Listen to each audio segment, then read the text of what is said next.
Welcome back to Switzer and Australia's Business Channel. All around us, businesses are looking for ways to turn green. And one way to cut down on carbon emissions and save on power bills is by transitioning to more environmentally responsible technology.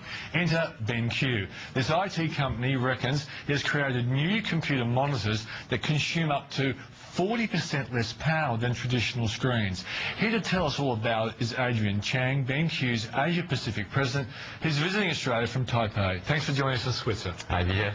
Now, I think a lot of people have seen the name BenQ around Australia, but aren't quite sure about the company. So why don't you tell us about the history of BenQ? All right. BenQ actually was founded in the years 1984. Initially, we were just like one of the major IT's OEM, ODM product suppliers in the world. And until recently, in the years 2001, we decided to launch our brand, which is BenQ.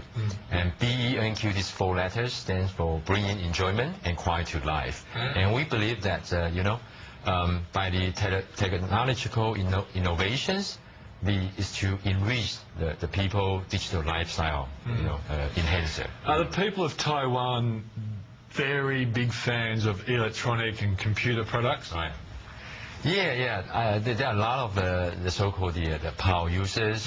They spend a lot of times on the internet and check around the latest technologies. I think that's one of the supporting reasons for us to, develop BenQ's corporation in such an environment. Okay, now, is BenQ a listed company? Yes, currently, actually BenQ is a group companies with a combination of 12 companies independently. 12? Yeah. 12, yeah.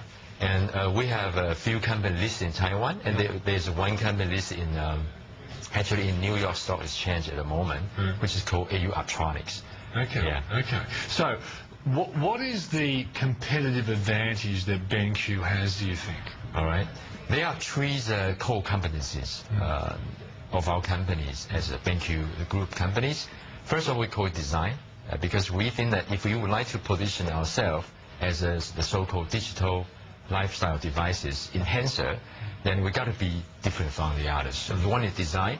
Secondly is the so-called visual technologies, which is our abilities to enrich the consumer's visual or viewing experience on the devices.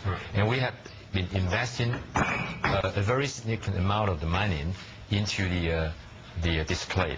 By far, I think it's more than $7 billion already. And the third core competence is called mobile. Mobile is to let consumer to enjoy the devices anywhere at any go. All right. So, one of the great innovations you've brought to market, and one of the reasons why you've come to Australia, is this LED technology. So tell us about that. All right. LED actually is not just simply the products, but it's also related to the entire manufacturing process.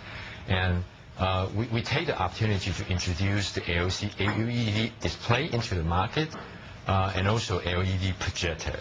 And LED compared to the traditional LCD technology is not just for the power saving by 40%, but the entire manufacturing process is lead-free. So the environmental... There's some important things you're saying. The traditional screen is LCD. Correct. LED is what you're offering, and it's 40% less power consumption. Yes, right? So that's one big marketing thing you'll throw out there for consumers who care about that. Correct. But you're also saying it's a better technology for producing. It's lead-free, did you say? Yes. Yeah. The entire process, there's no use of the lead, because we know that lead is one of the major pollution items to the farm, to our entire environment. So this entire LED manufacturing process is lead-free. As a matter of fact, that actually one of our manufacturing fab in Taiwan, one of the world's first so-called LEED, LED, which is Americans, they call it the Leadership in Energy and Environmental Design Awards. This is the first factory certified by the so-called Gold Awards from the United States. So is this going to be a very important part of your marketing message because the products are on the market now? Yeah. Okay. Yes, actually, we just launched the product 2 days back in Sydney, and Australia actually is the second country we launched the products in the world, right after Japan. So I think it's more than marketing, because you know, in the traditional manufacturing process, the cost involved in the manufacturing is not just the manufacturing plant or factory, but a lot of the costs actually. The social cost, environmental cost attached to that. So this is something we have to really pay attention. You know.